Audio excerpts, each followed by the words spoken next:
Good afternoon, everyone. My name is Stephanie Landrum. Thank you for joining us for this Back to Business Operating in Phase 3 Tightening webinar.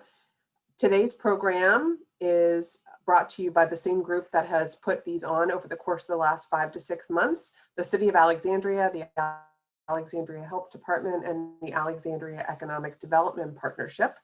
Today's panelists, really the star of the show is Rachel Stradling, who is the Environmental Health Manager for the Alexandria Health Department. She has spent the last 48 plus hours learning about these guidelines and being in a position to be able to answer your questions as more information became available from the governor and state. So she will be able to present a few of the recommendations / guidelines today and then take your questions and answers. We also have available today for any questions or issues, my partner in economic recovery at the city level, Carl Moritz, who's the Director of Planning and Zoning, and our colleague, Ann Horowitz, who many of you have been interfacing with as you look to expand your operations outside. So with that, I've just introduced who's available. We're going to go over the tightened guidelines from the governor and then really get to your questions, answers, and discussion. We're using the Q&A function here on Zoom, so if you have a question, please type it into the question and answer box and we will get to it as we move through the program. We've shared this slide with you on previous discussions. This is how the governor has been approaching the Forward Virginia plan. We are now in this bottom box here, Phase 3 tightening, which began yesterday, Sunday, November 15th. We're going to go over the changes that were announced on Friday and then put in place. Prior to that, we had been in Phase 3 since July 1st, so a notable amount of time, and many of you had become very, I think, knowledgeable about the guidelines and rules of operation. So we want to make sure you understand what has changed effective yesterday. On Friday afternoon, the governor made an announcement. We'll be circulating the slide deck, so if anyone would like to actually watch his video announcement and his explanation. But during that announcement, he acknowledged that new measures needed to go into place and that he was making these changes to protect the Commonwealth from an anticipated surge. And he noted that the Commonwealth is in a great position as it compares to other states in the United States, but that we are not immune to the spread and same risk factors that others are facing. And so he saw these changes as necessary and hopefully will help us curb what could be a very significant and painful surge. The general guidelines, the changes, and again, Rachel is going to jump in here in a second to answer questions, but the general guideline changes are really focused around individuals, our responsibilities. Any individual aged 5 and older must now wear a face covering in public setting, and we must all abide by this prohibition of in-person gatherings larger than 25. Prior to this tightening, that number had been 250, so this is a pretty significant change. With that, I'm going to open it up to Rachel to kind of talk through so that so that you're hearing from the expert. So Rachel? Okay, so with regards to these requirements on this slide, there has been an awful lot of confusion about what a gathering is compared to what an event is. So just to clarify for our businesses, the gatherings is more with regards to what people at this section really applies to if you're having like a private party and somebody's booking out your whole of your venue. So that's where it would impact you. And obviously, you know, what you're doing in your private life too.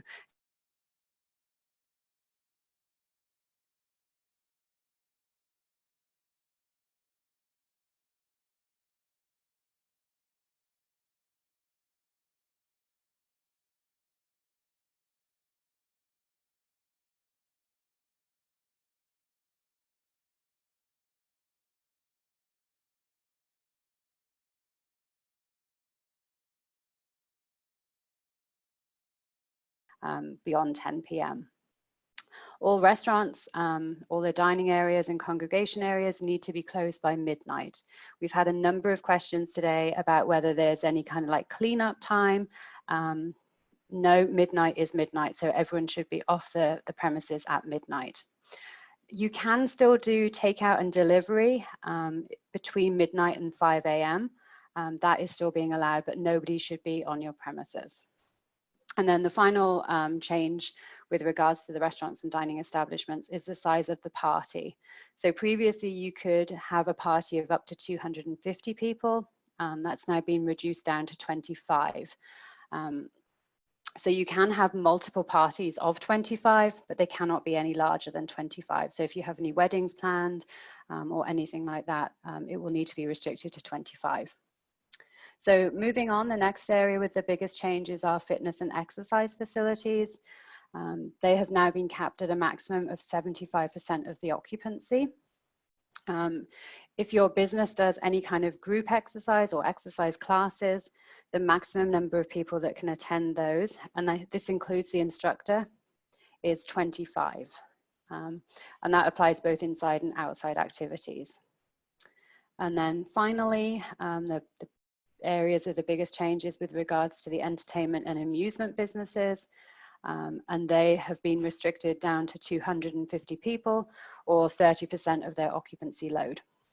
So that's down from 1,000 previously to 250. So hopefully by introducing these new requirements, we can curb the spread of COVID and keep our numbers under control. We still have some awesome signage available free of charge. There's a link there that has all of our signage. It's the mandatory signage plus additional signage, which is available. You can just download it and print it. If you're having any difficulties printing it and you need materials, just don't hesitate to reach out to me. Me and my team can print it and we'll even drop it off for you to help you during these times to comply with those requirements. And then finally, the ALX promise is still open, and I would definitely encourage participation as we move into this tightening phase. I think people will become increasingly nervous again about going out into the community, and hopefully this promise program can help reassure those that are still venturing out that Alexandria is safe and doing everything that it possibly can to continue its commitment to the safety of our residents, employees, and our visitors. All right. Thank you, Rachel. So we have a couple of questions. The first question that I have for you is around the 25-person restriction. The question is, does the 25-person restriction override the maximum capacity numbers that were also a part of phase 3? So should we not be following the 10-foot distancing requirements and square footage of our space to determine how many people can be in person, or is 25% the max no matter what? Okay, so it depends on which business sector you're in. So let's take fitness first.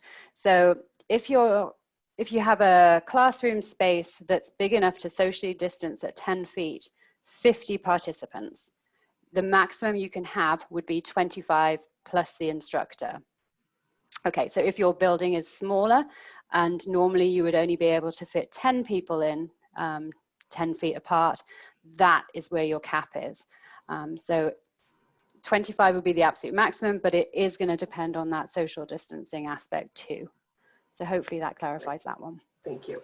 The second question is the 5+ face covering just for indoor settings, or does it also apply to outdoor gatherings? So currently this is a state requirement.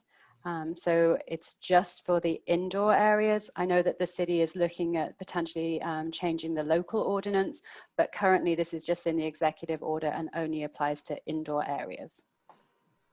Great, thank you. Anyone else have any questions they would like to ask? You are welcome to type them into the question and answer, or you can raise your hand and I would be happy to unmute you. Tracy, I'm going to unmute you and allow you to ask your question.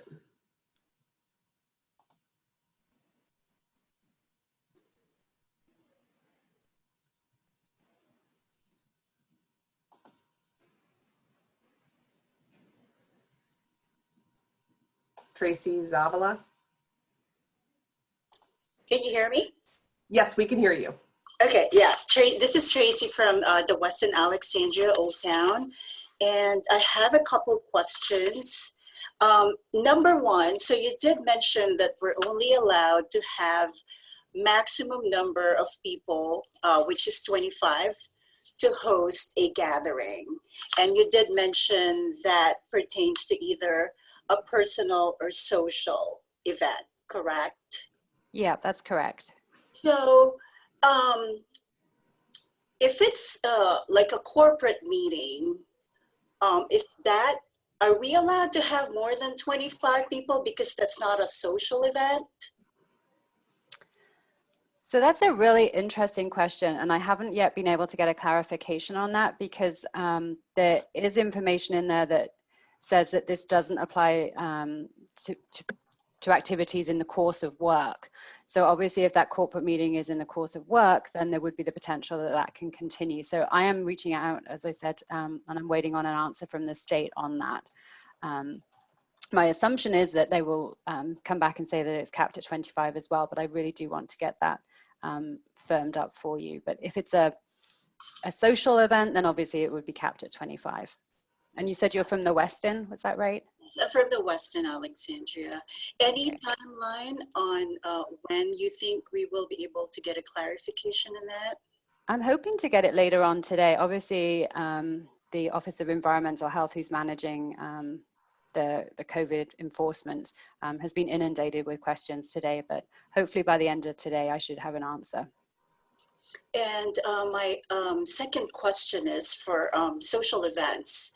Let's say it's one party that's hosting it, but they will be having a maximum of 25 people per function room. Is that technically allowed? Or they're, let's say they're gonna have 50 people, but there's just gonna be 25 people per function room, and the room is gonna be set up with social distancing guidelines. So I would say that sounds like it's fine. It would effectively be similar to the party concept at that stage, so you would have different parties. Would there be any interaction between the groups in kind of like any downtime? So communal, nobody eats communally anymore, but you know, like in the break sessions, would the group be coming together as a whole, or is it two very separate parties? It'll be two separate parties, like one room with 25 people will have their own food and beverage set up. And then the second room with another 25 people will have their own food and beverage set up. So there's no occasion at some point we're going to be gathering together. Okay. Yep, that would be fine. Okay, great. That's all I have. Thank you. All right. Thank you, Tracy. We have a few more questions here, Rachel. Are there any other restrictions coming our way in the near future? Obviously, businesses are frustrated about how quickly this rolled down, and I think it'd be important for you to share when you found out about these restrictions, Rachel. Okay, so I found out at, I think it was 3 on Friday afternoon that our restrictions were changing. So I had listened into the governor's messaging on Tuesday, and I had been reassured in my head that we were not having any changes, at least for the foreseeable future. So like many of you, I waited from 3 p.m. until 7 p.m. when we finally got confirmation of what the executive order said. So unfortunately, I don't have a crystal ball, and I have no idea what's coming through the pipeline, but rest assured, as soon as I know, you know, I try and send the information out timely. Even if I only know the bare bones of what is going on, I will send that out to you all. If you didn't get my email at about 3:30 on Friday, please let me know and I can add you to my distribution lists. I tend to try to copy it to as many people and ask them to share it too. So you should have got that initial email, hopefully from one source or another. But yes, we were all a little bit caught off guard on Friday afternoon. Another question, it sounds like potentially from a hotel, if there's a gathering of 25 people and one staff member on site in another room to help them for the event, does the gathering have to be capped at 24 people to accommodate that staff person? So no, that doesn't fall under the same kind of principle as the fitness section. So they would be able to have staff that aren't included in that 25 figure. Great. Can we still make alcoholic cocktails to go after 10 p.m.? Are customers allowed to purchase the drinks inside and then leave? That is an incredibly interesting question, because the way that the executive order is written, it's possession on the premises. So, but you can definitely do takeout and delivery. I am going to seek clarification on that because I don't 100% know the answer. But I'm leaning towards that people would be able to take something to go with them, but I don't want to give you the wrong steer, especially when it comes to ABC rules and regulations. Great. We can certainly follow up with an email once you get that clarification. So question about if there's any aid coming to cover the loss of revenue on already booked events that will now need to be refunded. And I'm happy to answer that. At this point, I have not heard of any additional funding or aid coming from the state, which I think would be the likely source given these guidelines are coming from the state. All of the state and local relief programs that are funded through CARES have a federal requirement for those funds to be spent by December 30th. And so that's why you see a number of us who are running these programs trying to get the dollars allocated and spent as quickly as possible so that the businesses in turn can spend those dollars.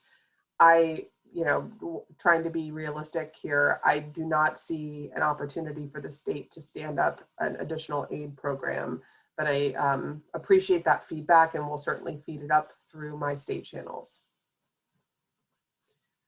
Another question, Rachel, is if there are two separate parties, but they share a bathroom, would that become an issue? So I'm assuming that we're talking about in the restaurant sector, and no, that would not be an issue. Okay. What about in the hotel sector? I don't think it would be an issue there either, as long as they're complying with those 25 and the rooms are separated. As we said, I don't think the bathrooms is going to be an issue. Just make sure that we have that really good, awesome cleaning that I know that you're already all doing. A question about if a bar is set up in a ballroom for a social event is that included in the on-site alcohol curfew of up to 10 p.m. only? So a bar in a ballroom at a hotel. Okay, so if it's falling under your restaurant permit, which it sounds like from that scenario it would, then yes. So the way that the rules are, it's a little complicated, but the rules associated with the bar and the restaurant aspect would be what's written in the bar and restaurant section, and then the private event would be what dictates your numbers. So you wouldn't be able to have congregating at the bar. Great. I'm sorry if I pronounce your name wrong, Mariah, but I'm going to allow you to talk here. Great, you did great. That's how you pronounce it. It's Mariah. One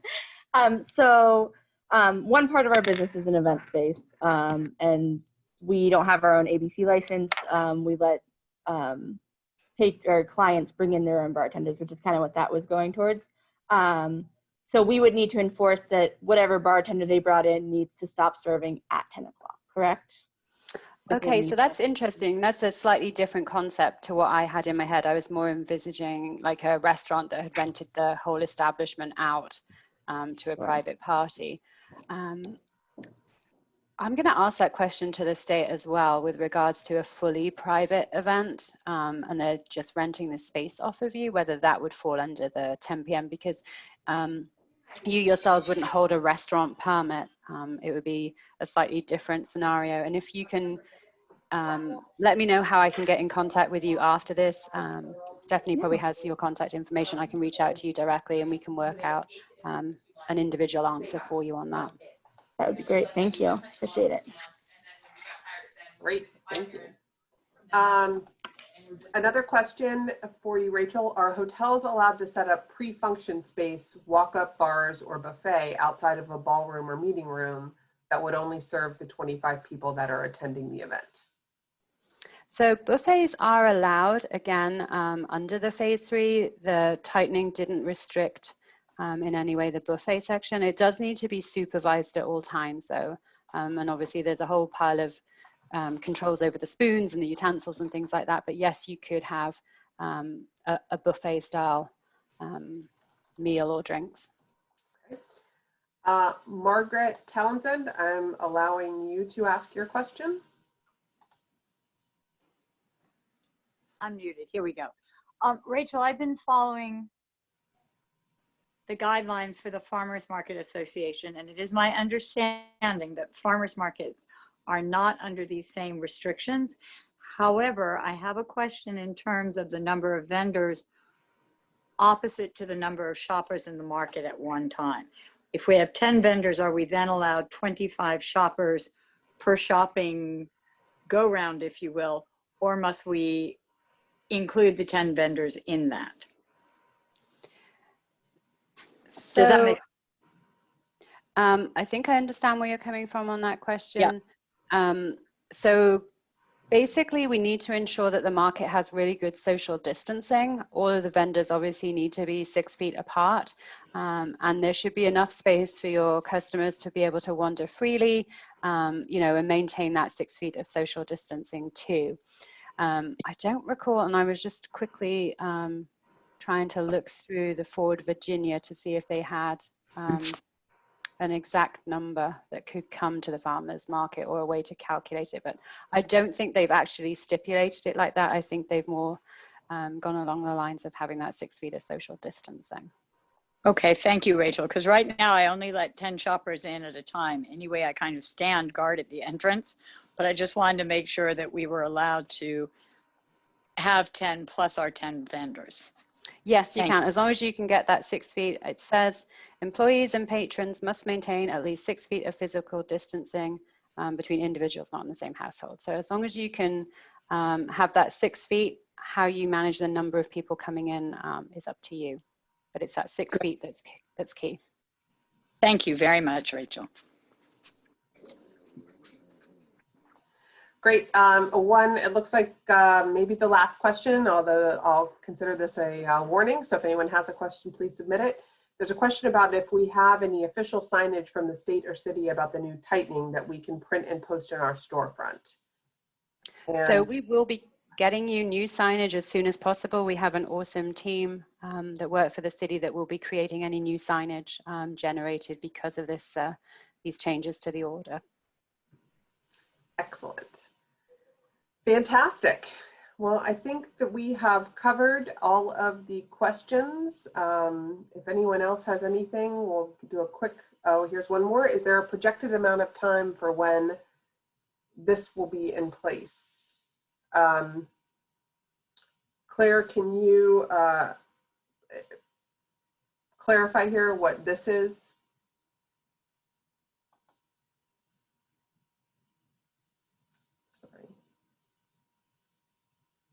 Oh, how long for this phase? Oh gosh, I honestly don't know.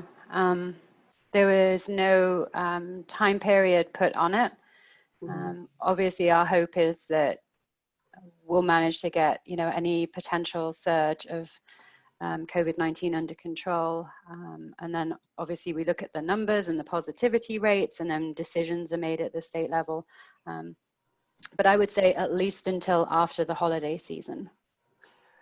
Rachel, I pulled up too. This is the language that was in the governor's announcement. It says will remain in full force and effect until amended or rescinded. Okay, well, thank you very, very much, Rachel. Thank you everyone for attending. If you have other questions that pop up as we continue to navigate this difficult time together, you know how to reach all of us. And if you don't, just send an email to me or respond to the information that was in your Zoom registration. You can find us, Alex, oh my goodness, I always get our, I should know this by heart. AlexandriaEcon.org. We have a whole page that's back to business, and that's a good entry point for any questions or issues you might be having. We are fully supportive of the business community and are hopeful that you all are doing as well as possible. But again, if you have ideas or suggestions about things you'd like to try, please reach out to us, and we'll see if there's any way possible to help facilitate that. In the meantime, I hope everyone stays safe and healthy and tries to enjoy the holidays as much as possible. Take care. Bye, everyone.